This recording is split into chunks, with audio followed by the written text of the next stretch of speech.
Hello dear English friends, कैसे हैं आप सब। एमपीएडीपीओ की सीरीज में आज हम फिर एक नया एक्ट लेकर आए हैं, इनडिसेंट रिप्रेजेंटेशन ऑफ वुमेन। आज इस एक्ट को हम डील करेंगे। पूरे बेयर एक्ट को माइनर एक्ट है और एक ही वीडियो में हम कवर करने वाले हैं, सिंगल वीडियो। सबसे पहले अपने सोशल मीडिया हैंडल्स पर अपने सभी फ्रेंड्स को वीडियो शेयर कर दीजिए, लिंक सबको भेज दीजिए सो दैट कि सब तक ये वीडियो पहुंचे। स्पेशली फॉर एमपीएडीपीओ जो एग्जाम अभी कब होना है, 18 दिसंबर को होना है, उस एग्जाम के लिए हम इसको करने वाले हैं। डियर लीगल फ्रेंड्स, आपकी जो यूनिट 6 है लॉ के पेपर में टोटल 10 यूनिट्स है और यूनिट नंबर 6 जो है उसमें 3 एक्ट आते हैं। सबसे पहले आपका आता है indecent representation of women act, prevention of women from domestic violence act and dowry prohibition act. आपका indecent representation of women act होने के बाद पूरी यूनिट 6 हमारी कंप्लीट हो जाएगी। पहले दोनों एक्ट डोमेस्टिक वायलेंस भी और डाउरी प्रोहिबिशन भी हम कवर कर चुके हैं, उनका लिंक नीचे डिस्क्रिप्शन में है, वहां जाके आप उन वीडियोस को देख सकते हैं। इस वीडियो में एक्ट को कवर करेंगे, नेक्स्ट वीडियो में एमसीक्यूज को कवर करेंगे। दोनों वीडियो अगर आपने देख लिए तो यहाँ से जो 3 से 4 क्वेश्चन आपके आने हैं वो आपके 100%, उससे बाहर कुछ नहीं जाने वाला है। चलिए हम स्टार्ट करते हैं। सबसे पहले आते हैं, देखिए indecent representation of women prohibition act 1986, act number 60 है। सबसे पहली चीज आपको एक्ट नंबर पता होना चाहिए, एक्ट नंबर 60, यानी कि 1986 में जो ये एक्ट बना वो 60th नंबर का एक्ट था। अरेंजमेंट ऑफ सेक्शन की बात करें तो सिर्फ 10 सेक्शन है इसके अंदर, बहुत छोटा एक्ट है और स्पेशली ये प्रोहिबिट करता है किस चीज को, एडवर्टाइजमेंट। एक वर्ड याद रखना है आपको, advertisement.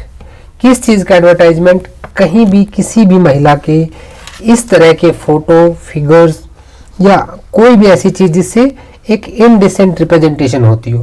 Bye name itself it shows the motto of this act. So without delay हम स्टार्ट कर देते हैं अपने एक्ट को। Indecent representation of women act, ये आपका एक्ट नंबर 60 है ऑफ 1986। डेट ऑफ इनेक्टमेंट 23 दिसंबर 1986। ठीक है, किसी भी एक्ट की डेट ऑफ इनेक्टमेंट यानी कि जिस दिन प्रेसिडेंट ने उसको अपना असेंट दिया वो डेट आपको पता होनी चाहिए।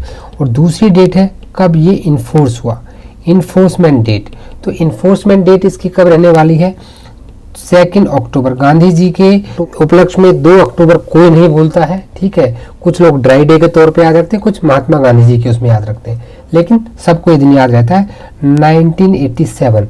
ये आपको चीज यहाँ ध्यान देनी है कि ये 23 दिसंबर 1986 को तो बन गया था, प्रेसिडेंट ने हस्ताक्षर कर दिया, एसेंट मिल गया, बट लागू कब हुआ, 2 अक्टूबर 1987 को।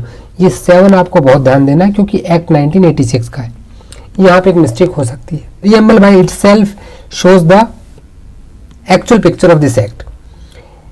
It prohibit indecent representation of women through advertisement और इन पब्लिकेशन। किसी भी किताब में, किसी एडवर्टाइजमेंट में, किसी भी महिला, राइटिंग में, पेंटिंग में, फिगर्स में, किसी भी फॉर्म में you can not use a women in a indecent manner. तो ये इसका पर्पज है। टोटल सेक्शंस 10 हैं। सबसे पहला सेक्शन शॉर्ट टाइटल एक्सटेंट है। फर्स्ट एमसीक्यू क्या बन सकता है आपका यहाँ से कि it applicable to whole India. अब क्या हो गया है, ये जो except state of Jammu and Kashmir है ये क्या आपका हट गया है।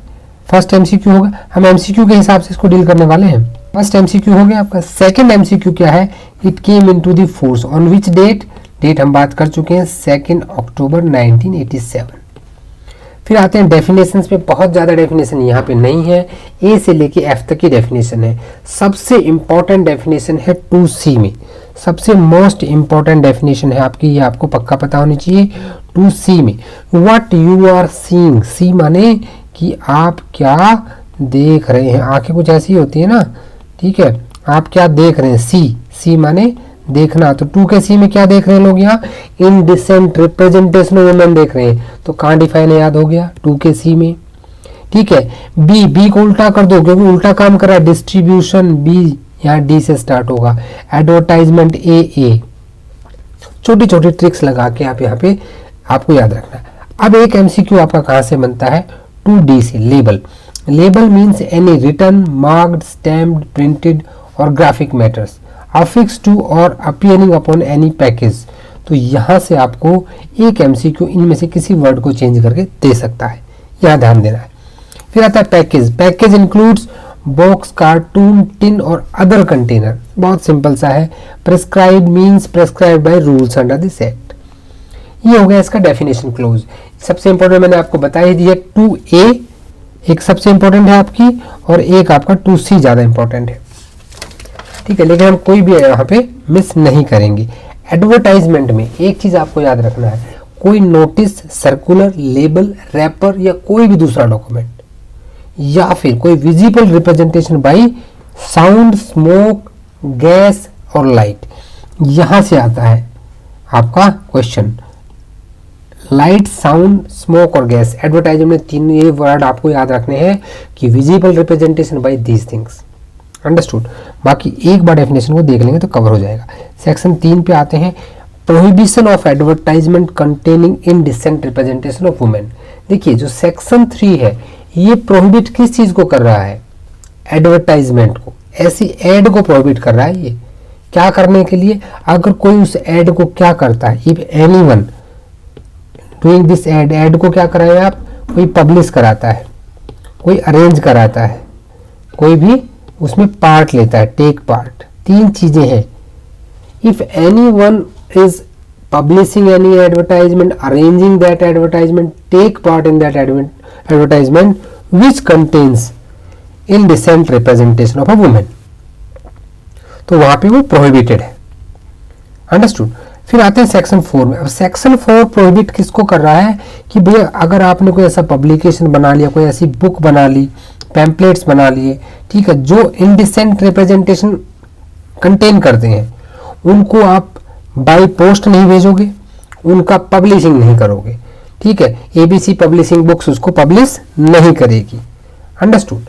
तो सेक्शन 4 समझ में आ गया कि कोई भी व्यक्ति ना तो प्रोड्यूस करेगा और ना ही कॉज टू प्रोड्यूस, ना प्रोड्यूस करवाएगा, ना सेल करेगा, ना let to hire, nor distribute, nor circulate और नीदर सेंड बाई पोस्ट किसी भी book, pamphlet, paper, slide film, writing, drawing, painting, photograph, कोई रिप्रेजेंटेशन या कोई फिगर, ठीक है। लेकिन यहाँ के जो इंपॉर्टेंट चीजें वो है आपकी प्रोवाइजो, जहां से कोई क्वेश्चन बन सकता है।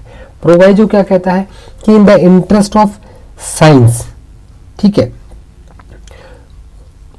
Interest of science, literature, art, आप क्या है जो कि जनरल कंसर्न की चीजें हैं, वहां पे ये एक्ट लागू नहीं होगा, ठीक है।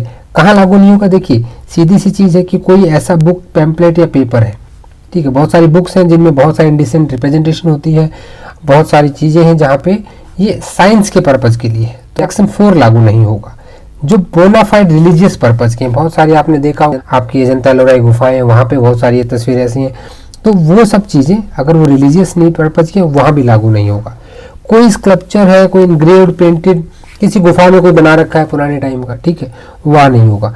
जहां पे 2 एक्ट आपको याद रखने हैं, एक तो ancient monuments and archaeological site and remains act 1958 और एक आपका सिनेमेटोग्राफ एक्ट, जहां सर्टिफिकेट मिलता है अंडर सेक्शन 3।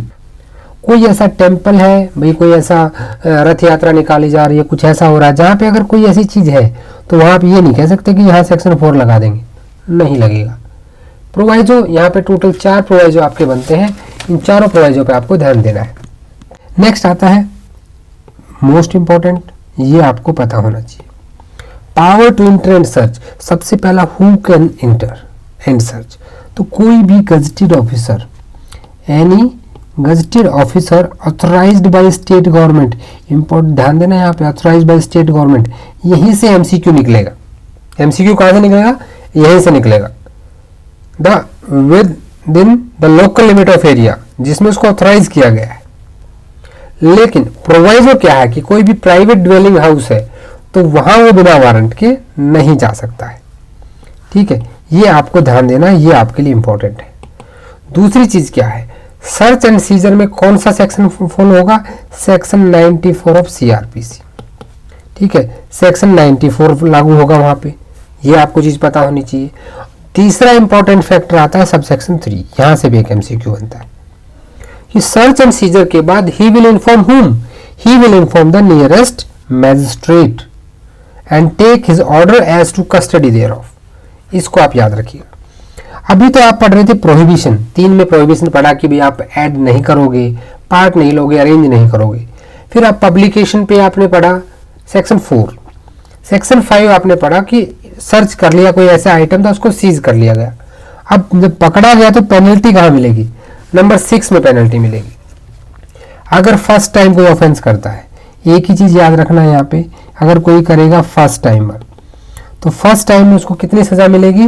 2 ईयर्स की पनिशमेंट, 2 साल तक की सजा, प्लस साथ में एंड वर्ड है 2000 रुपए तक का जुर्माना पहली बार में। लेकिन वही वो सुधरता ही नहीं है, सेकेंड टाइम कर दिया, सब्सिक्वेंट ऑफेंस, रिपीटेड ऑफेंडर है कोई, तो उस टाइम उसकी सजा जो है मिनिमम, यहाँ तो 2 साल मैक्सिमम था, लेकिन यहाँ पे मिनिमम हो जाएगी 6 मंथ, 6 महीने तो कम से कम देनी है। लेकिन कोर्ट कहाँ तक बढ़ा सकता है? 5 ईयर्स, 5 साल तक की सजा बढ़ाई जा सकती है। प्लस फाइन में बड़ा बदलाव किया गया यहाँ पे, कम से कम 10,000 ये आपका मिनिमम रहेगा, और मैक्सिमम कहाँ तक लगा सकते हैं? 1 लाख रुपए तक। बहुत महंगा पड़ेगा दूसरी बार करेगा तो।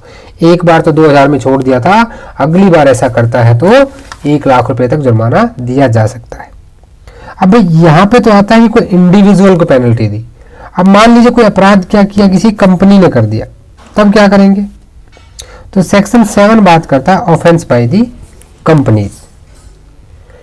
जब कोई कंपनी का, इसमें एक ही बात याद रखनी है, आप इंडेक्स बेस्ड सेक्शन याद रखिए, कंपनी का इंचार्ज रिस्पॉन्सिबल होगा और उसको वो पनिशमेंट मिलेगी। बस इतना जस्ट इस पे याद रखिए, ज्यादा ध्यान देने की जरूरत नहीं है। Again important for MCQ, section 8 nature of the offence, offence to be cognizable, 2C of CRPC आप सबने पढ़ा था। कॉग्निजेबल ऑफेंस मींस जहां पुलिस वाला बिना किसी वारंट के आपको अरेस्ट कर सकता है। बेलेबल, जहां पुलिस वाला भी बेल दे सकता है, कोर्ट भी बेल दे सकता है। बेलेबल ऑफेंस कहां डिफाइन है? 2A CRPC। जहां भी ऐसे वर्ड मिले तुरंत उसको कनेक्ट कर लीजिए, ठीक है। तो कैसा होगा? कॉग्निजेबल होगा, बेलेबल होगा। ये एमसीक्यू आपका बहुत ध्यान देना आपको इस पे, ये आपका बन सकता है। अब यहाँ पे पावर मेकिंग रूल आती है, ठीक है, वो सेक्शन 10 में है। लेकिन अगर मान लो कोई अधिकारी ऐसा है जो सेंट्रल गवर्नमेंट, स्टेट गवर्नमेंट ने कोई लीगल प्रोसीडिंग चला दी, तो उनके ऊपर कोई भी ऐसा वो नहीं लिया जाएगा गुड फेथ में। Action taken under this act in good faith is a general exception for this, ये याद रखना। No action will taken against the central government, state government और any officer of the state government और central government, उनके खिलाफ कोई action नहीं लिया जाएगा गुड फेथ, ठीक है, ये याद रखना आप। Power to make rules, power to make rule किसके पास होगा? सेंट्रल गवर्नमेंट के पास होगा। बस इतना याद रखें। पावर टू मेक रूल कहां दे रखा है? सेक्शन 10 में।